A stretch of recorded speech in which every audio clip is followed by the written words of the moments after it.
கடிகாரத்தை ஹால்ல மாட்டிருப்பாங்க, தவறான திசையில மாட்டிருப்பாங்க. இதையெல்லாம் எந்த திசையில மாட்டணும் அப்படிங்கறத பத்தி பார்க்கலாம். நாம கடிகாரத்தை கதவுக்கு மேல கண்டிப்பா தொங்க விடக்கூடாது. அதாவது நிலைன்னு சொல்லுவோம் இல்லையா, அதுக்கு மேல கண்டிப்பா தொங்க விடக்கூடாது. உங்களுக்கு வடகிழக்கு, அதாவது வடகிழக்கு வழியா படி மொட்டை மாடிக்கு படி போகுது, மொட்டை மாடியில ரூம் இல்லை அப்படிங்கிறவங்க மட்டும்தான் நிலைவாசலுக்கு மேல கடிகாரத்தை, அதாவது அஷ்டகோணம் கொண்ட கடிகாரத்தை மாட்டணும். அல்லது கண்ணாடி வச்சுக்கலாம். தெற்கு திசையில கண்டிப்பா கடிகாரத்தை மாட்டக்கூடாது. 7 குதிரைகள் கொண்ட ஓவியத்தை நாம படுக்கை அறையில கண்டிப்பா மாட்டக்கூடாது. இது எதிர்மறையான எண்ணங்களை நமக்குள்ள ஏற்படுத்தும். ஹாலுக்கு வர்ற மாதிரி தான் இருக்கணும். சமையலறை நோக்கியோ அல்லது பாத்ரூம் நோக்கியோ அந்த படம் இருக்கக்கூடாது. அதாவது அந்த 7 குதிரைகள் சமையலறை நோக்கி செல்ற மாதிரி இருக்கக்கூடாது, பாத்ரூமை நோக்கி போற மாதிரியும் இருக்கக்கூடாது, பெட்ரூமை நோக்கி போற மாதிரியும் இருக்கக்கூடாது. சிலரோட வீடு நீள்வட்டமா இருக்கும். அதாவது ஹால், கிச்சன், பாத்ரூம், அப்புறம் பெட்ரூம் இருக்கும். இப்படிப்பட்டவங்க கண்டிப்பா நீங்க ஹால்லையோ அல்லது பெட்ரூம்லயோ இல்ல வேற எந்த இடத்துலயும் பால்கனிலயோ நீங்க இந்த 7 குதிரைகளை கொண்ட படங்களை வச்சுக்கவே கூடாது. அதை தவிர்க்கிறது நல்லது. ஹால்ல கண்ணாடி மாட்டும் பொழுது, அதாவது சில பேர் டிஸ்டி கண்ணாடியும் மாட்டிருப்பாங்க, சில பேர் முகம் பார்க்குற கண்ணாடியும் மாட்டிருப்பாங்க. ஹால்ல நுழைஞ்ச உடனே எதிர்க்க பார்க்குற மாதிரி இருக்கும். அந்த மாதிரி கண்ணாடிகளை நீங்க கண்டிப்பா 4 அடி அல்லது 5 அடிக்கு மேலதான் மாட்டணும். அந்த கண்ணாடியை நீங்க வடக்கு சுவற்றை அல்லது கிழக்கு சுவற்றை நோக்கி தான் வைக்கணும்.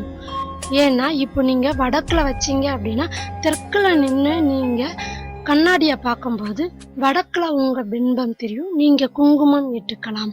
கிழக்கில் வைக்கும் பொழுது நீங்க மேற்குல நின்று கிழக்க பார்த்த மாதிரி நின்று குங்குமம் இட்டுக்கிட்டீங்க அப்படின்னா அது இன்னும் விசேஷம்.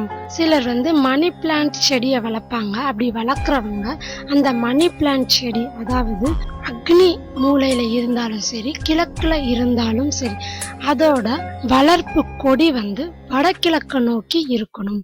அதே மாதிரி வடக்கில் இருந்தாலும் சரி, வடமேற்கில் இருந்தாலும் சரி, வடகிழக்க நோக்கி அந்த கொடி வளர்ற மாதிரி நீங்க மணி பிளான்ட்டை வளர்க்கணும். அப்படி செஞ்சீங்கன்னா செல்வ வளம் அதிகரிக்கும், அதிர்ஷ்டம் உங்களை தேடி வரும். அர்ஜுனனுக்கு கிருஷ்ணர் விஸ்வரூப காட்சியை காட்டின தரிசன படத்தை நீங்க உங்க வீட்டுல ஹால்ல தாராளமா மாட்டிக்கலாம். வீட்டுல நீங்க லட்சுமி குபேரர் படத்தை வச்சு பூஜிக்கிறீங்க அப்படின்னா அந்த படங்கள் வடக்கு திசையில இருக்கணும், அதாவது வடக்கு சுவற்றுல இருக்கணும். அதனுடைய பார்வை தெற்கு திசை நோக்கி இருக்கணும். இப்படி இருந்தா துஷ்ட சக்திகள் உங்களுக்கு அண்டாது. அதே சஞ்சீவி மலையை தூக்கியவாறு இருக்கிற ஆஞ்சநேயர் தெற்க நோக்கி போற மாதிரி இருக்கணும், அதாவது தெற்க பார்த்தவாறு இருக்கணும். அவருடைய முகம் தெற்க பார்த்தவாறு இருக்கணும். அந்த படம் மேற்கு சுவற்றுல இருக்கலாம். வீட்டுல கண்டிப்பா உக்ர தெய்வ படங்கள் இருக்கவே கூடாது. துர்க்கை, காளி, நரசிம்மர், ஆஞ்சநேயர் இந்த தெய்வங்கள் வீட்டுக்குள்ள ஹால்ல மாட்டவே கூடாதுங்க. சரிங்களா? வெளியில பால்கனியில நீங்க வச்சுக்கலாம். அதுவும் பில்லி சூன்யம் இருக்கு, பேய் பிசாசு பிடிச்சவங்க வீட்டுக்குள்ள இருக்காங்க, அவங்க வெளியே போக கூடாது அப்படிங்கிற காரணத்திற்கு மட்டும்தான் நீங்க அதை செய்யணும். புலி, சிங்கம் போன்ற விலங்குகள் பற்கள் காட்டியவாறு இருந்துச்சு, இல்லைன்னா வேட்டையாடுற மாதிரி இருக்கிற படத்தை கண்டிப்பா மாட்டக்கூடாது. ஜோடியா குட்டிகளோட குடும்பமா இருக்கிற படத்தை கிழக்கு இல்லைன்னா மேற்கு சுவரை பார்த்த மாதிரி வச்சுக்கலாம், இல்ல மேற்கு சுவற்றுல கிழக்க பார்த்த மாதிரி வச்சுக்கலாம்.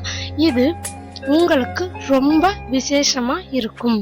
ராதை கிருஷ்ணர் சிலை அல்லது படம் இருந்துச்சுன்னா உங்க வீட்டுல பெட்ரூம்ல அதை வச்சுக்கலாம், தாராளமா மாட்டிக்கலாம். கிழக்க பார்த்தவாறு அல்லது வடக்க பார்த்தவாறு வச்சுக்கலாம். நீர்வீழ்ச்சி படங்களை நீங்க வடகிழக்கு பகுதியில மாட்டலாம். அதாவது வடகிழக்கு பகுதிக்கு பகுதியில வந்து கீழே தரையில வந்து அந்த நீர்வீழ்ச்சி விழுகிற மாதிரி நீங்க வந்து படங்களா மாட்டிக்கலாம். இது உங்க வீட்டோட செல்வ வளத்தை அதிகரிக்கும், மன அமைதியை கொடுக்கும். உண்மையிலேயே நீர்வீழ்ச்சி உங்க வீட்டுல இருக்கு அப்படின்னா அதை வடகிழக்கு பகுதியில வச்சுக்கலாம். அந்த தண்ணீர் வடகிழக்கு உள்ள விழுகிற மாதிரி ஒரு சம்பு மாதிரி கூட வச்சுக்கலாம். அப்படி பண்ணீங்க அப்படின்னா அதோட வைப்ரேஷன் உங்க மன அமைதியை அதிக நேரம் நீடிக்கும். பொறுமையை